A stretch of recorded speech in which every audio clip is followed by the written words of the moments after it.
especially dogs. But even early on in my life, I remember a time that I actually liked cats as well. Cats and I don't get along very well now because they decided to start swelling my eyes shut. So we kind of agreed to not really have anything to do with each other after that point. But I've just always been an animal lover. I always wanted a dog growing up. In fact, as I was reminded this morning, it's a year ago today that we got our dog that we have currently, Neeland. I didn't think to put a picture of him up. I didn't think about that until today. But I always wanted a dog, but for whatever reason, my parents wouldn't get us a family pet. Dave got that picture up a little early on me, but that's okay. Our neighbors had dogs, thankfully, so I was able to play with them. But for the most part, my parents just would not allow us to have a family dog for some reason. That wasn't until I was 12 or 13. I had goldfish, I had things like that. But when I was around 12 or 13, my dad finally gave in and allowed us to get a dog. And it wasn't just any dog either. She was a full-blooded, both parents registered with the American Kennel Club. And I looked it up as I was putting this together, and a full-blooded, fully registered puppy like the one that we got goes for around $500 to $900. And we didn't pay a dime for Misty. A friend of my mom that she worked with at the time bred these particular dogs, and her dog had just had a litter of puppies, and she let my mom have one for free. And in fact, we got to pick out of the remaining females which one that we got. And that's how they basically took me to meet her for the first time. That's how they told me that we were going to get her, and she didn't charge us anything. What kind of dog? You may have a clue because she was already up on the screen. It was a Shetland sheepdog. Now, unfortunately, that's not Misty. I didn't have a picture of her, but that is the type of dog that she was. If you're not familiar with the name Shetland sheepdog, think basically a miniature collie. She was basically a miniature form of Lassie. We called her Misty, but she was registered, her registered name was the Birchfield Chinchilla Bandit. Because of her coloring, she looked like a chinchilla, the classic sable and white Lassie coloring. But she had a black mask around her eyes. She had a little bit of black that just looked like a thief or a mask that a bandit would wear, and that's where we got that name. They're known as Shelties, and they were bred for one purpose. It's found right there in their full name, Shetland sheepdogs. They were sheep herders. Now, as far as I know, and in fact I know, she never encountered a sheep in her life. We picked her up as a 6 or 8 week old puppy, and I've never been around sheep. Yet we would be playing in the backyard running, I'd be running, and the next thing I know, I'd get a little nip on the hill. She would be turning me. She would herd me where she wanted to go. It was bred into her nature. Again, she would instinctively try to herd me where she wanted to go. And she was loyal to her herd as well. For someone that didn't want a dog before her, my dad absolutely loved that dog. And she loved him. She stayed with us. She protected us. And when we got back from vacation without my dad because he had passed away while we were on vacation, she searched for him for months. She was loyal to her pack. We're talking about two of Jesus' I am statements today, and they go hand in hand. He says, I'm the door, and then he also says, I'm the good shepherd. And they're both about shepherding. And that's why I start out with this story about Misty, because that's really the only experience I have with shepherding. I didn't grow up on a farm. I know a lot of you guys have a lot more experience with that type of stuff than I do. But I learned from her what at least a little bit of what shepherding was. I've never owned sheep or goats or cattle, but I know most of you have a lot more firsthand experience than I do with it. But we see the idea of shepherding all through the Bible. But in that region, in the region of Israel, shepherding is a completely different way of life than what it is here. And it's still very similar today as to what it was 2,000 years ago when Jesus was here. So we have to understand what it was like, how they shepherded, how they handled things when the Bible talks about God and Jesus and later on church leaders as being shepherds. We have to understand their culture a little bit. So we're going to get into that a little bit with it this morning. But before we get to Jesus' I am statements that we'll be looking at in John. Probably the most familiar and most famous passage on God being a shepherd is Psalm 23. We looked at it in depth a couple of weeks ago in the life of David when we were talking through that. But I thought for just this morning we're going to read through that. We're not going to explain any of it. We're just going to read through the 23rd Psalm. It says, "The Lord is my shepherd. I have what I need. He lets me lie down in green pastures. He leads me beside quiet waters. He renews my life. He leads me along the right paths for His name's sake.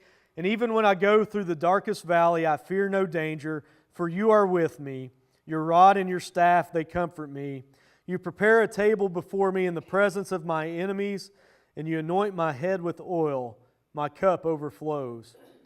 Only goodness and faithful love will pursue me all the days of my life, and I will dwell in the house of the Lord as long as I live."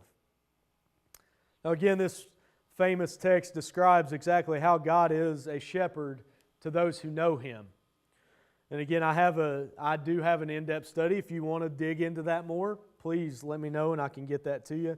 But we're going to go ahead and jump over to our main text, which is John 10, 1 through 21 this morning. Yeah, that's John 10, 1 through 21.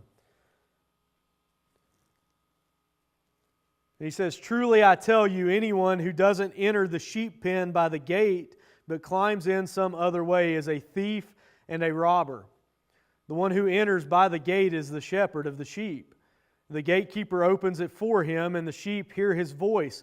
He calls his own sheep by name and leads them out. And when he has brought all his own outside, he goes ahead of them. The sheep follow him because they know his voice, and they will never follow a stranger. Instead, they will run away from him because they do not know the voice of strangers." And it starts off talking about the gate. The one who enters by the gate is the shepherd. In that culture, and during the winter, sheep would go out into the pastures during the day, and then the shepherds would bring them back into town into common or shared folds during the night. And a gatekeeper would keep the gate and only would open for the shepherd. During the summer, and we'll talk about this a little bit later as we're walking through this, they wouldn't return to town. They would stay out in the pastures and then be put into folds, temporary folds out in the pastures, and the shepherd himself would become the door. And I'll explain that here in just a minute. But it continues in verse 6. It says, "Jesus gave them this figure of speech, but they did not understand what He was telling them." So He continued. Jesus said again, "Truly I tell you, I am the gate for the sheep. All who come before me are thieves and robbers, but the sheep didn't listen to them. I am the gate. If anyone enters by me, he will be saved, and will come in and go out and find pasture. A thief comes only to steal and kill and destroy. I have come so that they may have life and have it in abundance." He says, "I am the gate. I am the door." And what He means by that, when they were out in the fields during the summer and they wouldn't return to the towns, they would go into these temporary folds that had a rock wall around it, but there was nothing for a gate. And the shepherd himself would lay down in that gap in the wall. And that's where the shepherd would sleep at night. He literally became the gate, the door that the sheep had to go over if they were going to get out without the shepherd. And that was also protection because nothing could get in without going over the shepherd. And so, in other words, they became a physical barrier to protect their sheep. And that's what Jesus is saying is, I am the door. I am the gate. Nobody's going to come in or out without me. And then verse 10, he says, "A thief again comes only to steal and kill and destroy. I have come so that they may have life and have it in abundance." See, Christ wants the best life for us. Now, that may not mean the best life in what we think, but He wants us to have a life full of joy in Him. And then He continues in verse 11. He says, "I am the good shepherd. The good shepherd lays down his life for the sheep. The hired hand, since he is not the shepherd and doesn't own the sheep, leaves them and runs away when he sees a wolf coming. The wolf then snatches and scatters them, and this happens because he is a hired hand and doesn't care about the sheep. I am the good shepherd. I know my own, and my own know me, just as the Father knows me, and I know the Father. I lay down my life for the sheep. And that was literally true in that culture, still is today. They protect their sheep with their lives. And in fact, if a sheep was killed, if they lost a sheep and if they weren't the owner, they had to prove beyond a shadow of a doubt that the sheep was killed and there was nothing else that they could have done to protect it. They talk about in that culture actually saving at least a piece of fur or an ear or something from the lion's mouth to take back to the owner to prove that the sheep was killed.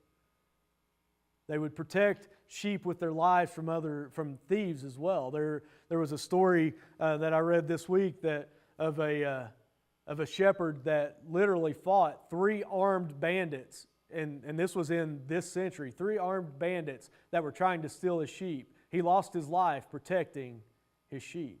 That's what Jesus is saying, as I am that good shepherd. I am the one that will lay down my life for my sheep.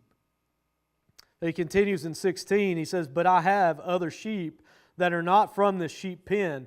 I must bring them also, and they will listen to my voice, and then there will be one flock, one shepherd. This is why my Father loves me, because I lay down my life so that I may take it up again. No one takes it from me, but I lay it down on my own. I have the right to lay it down, and I have the right to take it up again. I have received this command from my Father. And again, the Jews were divided because of these words. Many of them were saying, he has a demon and he's crazy. Why do you listen to him? But others were saying, these aren't the words of someone who is demon-possessed. Can a demon open the eyes of a blind man? This is on the heels of Jesus healing the blind man that we talked about last week. But Jesus is saying in this, I am the good shepherd. I'm the door. I will protect my sheep. I'm not like a hired hand that runs away at the sign of danger. That's a warning to us that there would be some that would not protect their flock. But what do we take away through this idea of Jesus being the door or the gate and Him being the good shepherd? See, here's the thing that's great about Jesus, what He came to do. He came so that we now have access to the Father that our sin caused us not to have. He took the price of our sin and He opened us a gate to the Father. He protects us. He knows us. And we should know His voice.